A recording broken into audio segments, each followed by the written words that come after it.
Yay. Okay. With that said, let's go ahead and get started. And if I'm going too fast, Milena, just stop me. Oh, ciao, Cecilia. If I'm going too fast, just let me know.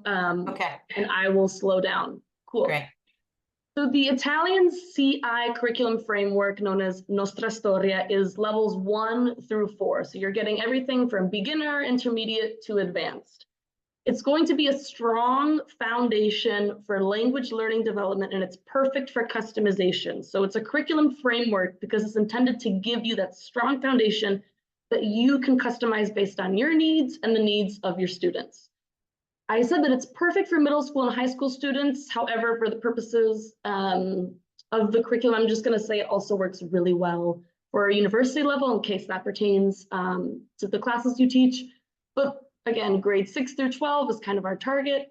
And as I said, proficiency levels from beginner and intermediate to advanced.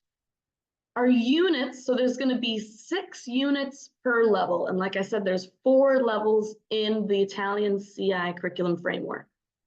Within each of those units, we're going to have 4 short stories and 1 longer story. So that's going to be our culminating story. And what happens with these different stories and language acquisition through the storytelling is we're learning key structures through these stories. So the key structures in story 1 of unit 1 will be ragazzo, I remember that one. I know that we have una matita, very simple, un quaderno, very simple vocab for a student in class, starting off with Italian. And then what happens is in story number 2, that vocab builds. So we might have the vocab due matite. So they already know una matita, and now they're seeing due matite used in a sentence to build off of that. The same thing, story 3 builds, story 4 builds, and then that longer story is our culminating story that embraces all the key structures from the unit and introduces a couple new ones as well to the students. So it just keeps building as you grow in the curriculum. Of course, there's going to be comprehension activities, 3 comprehension activities per story. There's something called the essential question connection. What is that? Okay, so the essential questions are going to be key questions that we ask in each of our units that tie into and feed into AP themes and sub-themes. So while your students may not necessarily be preparing for the AP exam, and that's totally fine, we're still preparing them to be able to discuss and talk about those larger world themes, right? Philosophy, architecture, politics, history, and to be able to do so with critical thinking. So they're not just learning key structures and telling stories, but they're also beginning those first levels of critical thinking in the target language. Cultural content is going to come in the form, well, it's going to be all over the curriculum, of course, because you're telling stories that take place in different regions of Italy. They talk about different ways of life, different lifestyles. Obviously, we're talking about food almost all the time. Can't not talk about food. But our specific cultural content is going to be in our world and photos activities. So that's where we're analyzing photographs that kind of depict different cultural aspects of the target language and the target country. Panoramas, so that's going to be a feature where you can see a panoramic view of a historical area within that country. And native speaker interviews, where native speakers are going to be talking about themselves, their lives, and it will start on helping the students familiarize themselves with hearing the language from a wide range of different native speakers from various areas. We then have our end of unit review, which is just going to be that summary, culmination of what you've learned in the unit. Our can-dos and integrated performance assessments. You can think of the integrated performance assessments or the IPAs as like the chapter test, right? And those can-dos, those are the can-do statements. So I can read a story about someone buying fruit at the market, or I can understand someone talking about their favorite food. Those statements will be mini assessments for the student to track, was I able to do that really well? Am I still struggling on this? Do I need to work more, or do I really, really get it today? Okay, so this is, I'm so sorry, let me bring this into the slideshow so you can see it. Okay, this should be better. Sorry about that, it took me a while. Right, oops, no.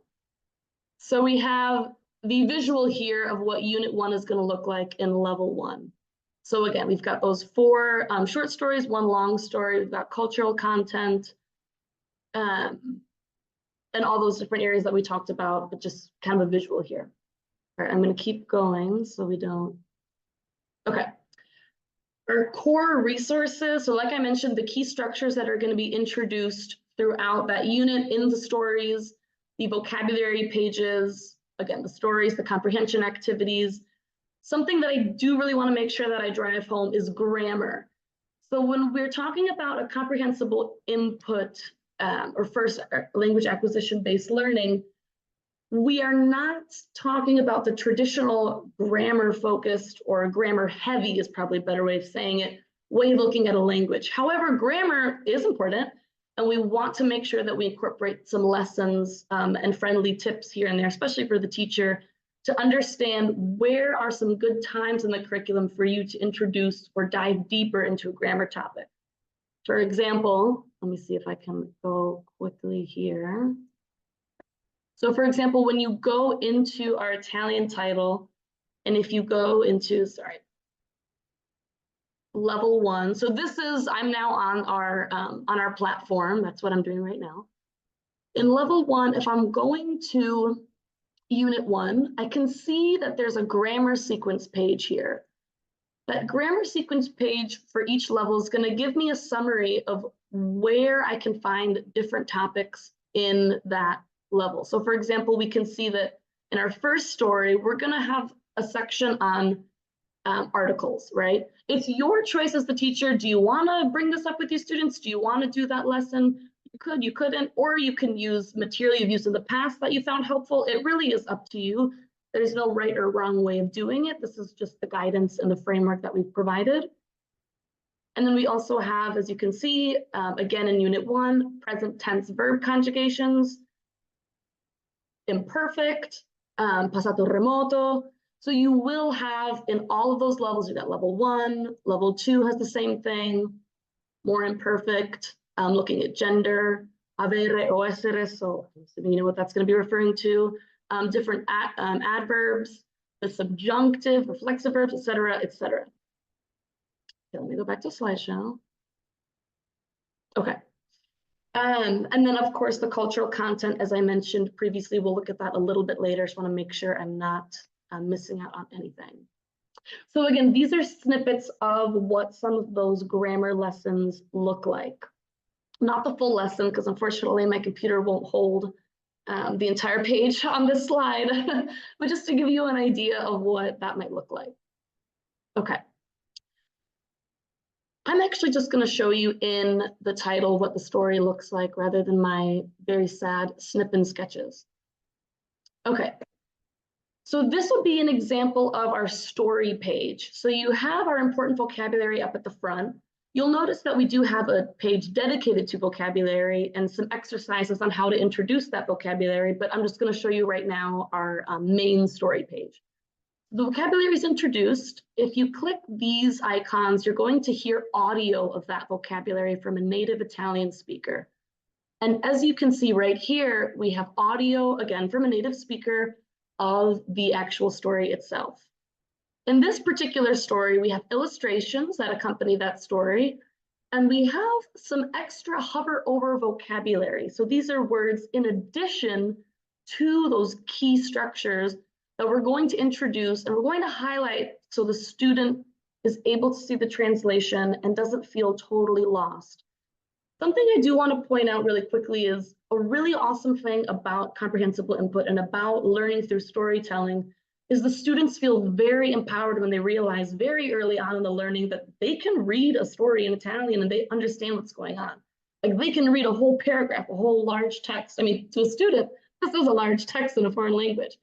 So it is very exciting from a student's perspective to be able to read a story, understand the plot, and feel really confident in their comprehension skills pretty much right off the bat. Okay. Let's look at some of my favorite resources. Again, I'm just going to go back to the actual title itself and show you. So I mentioned the section on cultural content. I'm going to show you one of my favorite types of activities. It's called the world through photos, or the world in photos. What happens is we're going to have, again, a photo of Italian culture, of an historic area in Italy. This is of the market in Verona, beautiful market. I bought some of my favorite scarves there. So in these activities, we have a description of the scene that's being depicted, and then we have a very small interpersonal activity where the student will listen to some questions and respond. The questions, as you can see through our transcript here, are going to be pretty simple. They're really just going to ask the student, what do you think of what you see in the photo?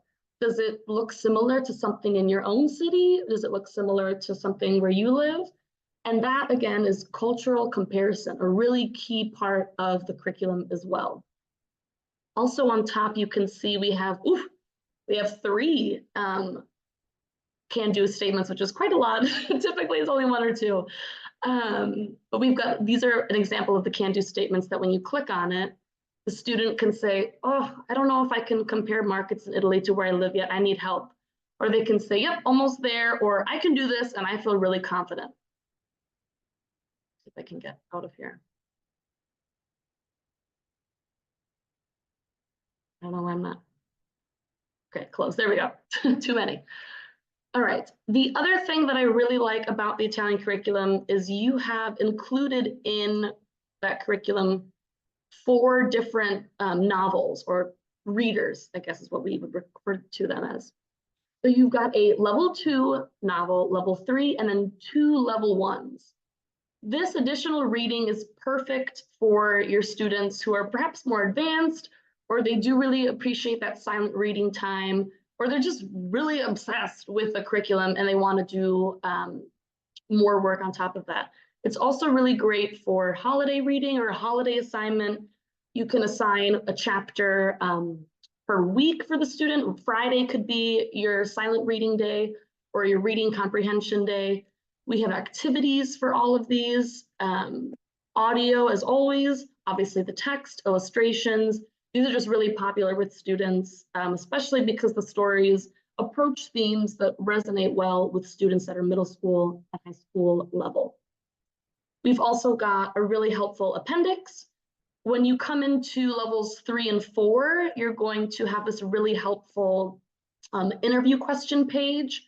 So these are just some general questions that approach more critical thinking and are really targeted towards having the student talk about themselves, get comfortable with the language, feel excited about expressing themselves in that language, and just kind of sparking conversation. Honestly, these are also great dinner party questions.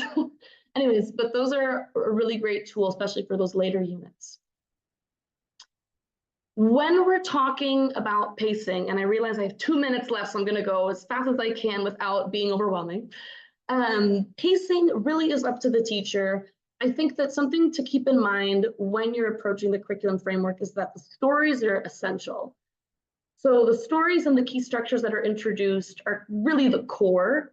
I would say everything's important, but again, it's totally up to you as long as you're kind of following those key structures of the stories and continuing to build, which obviously happens naturally in the curriculum, build on that vocabulary and on the grammar. It will just kind of all flow naturally. The scope and sequence for each level is going to be on the Voces digital website under the Italian curriculum framework. I would go there, but I have 1 minute. So the scope and sequence outlines what grammar is covered, where it's covered, what vocabulary is going to be covered in that level. So it's just really comprehensible for you as the teacher, or perhaps your department head, to just take a look at and go, oh, yep, this is covered, this is great, this aligns with what we need to teach our students according to our district benchmarks.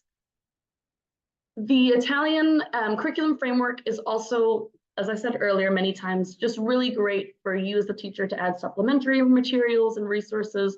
Class projects can be created pretty easily along the different themes that are approached. So it really is pretty much perfect for you to customize and do whatever you need with, whatever you want with, essentially, while still having the core information and the core language learning things that you'll need within all of those levels. I'm going to stop there. I know that was so fast. If you have any questions, please email me. I'm going to put my email in the chat. Please also always reach out to us whenever. We're very happy to help answer any questions. I know that text sometimes can be overwhelming, or just kind of navigating the title. We're happy to help. You can always email the team at info@vocesdigital.com, sign up for a walkthrough. And of course, there is the Q&A session today at 1 p.m.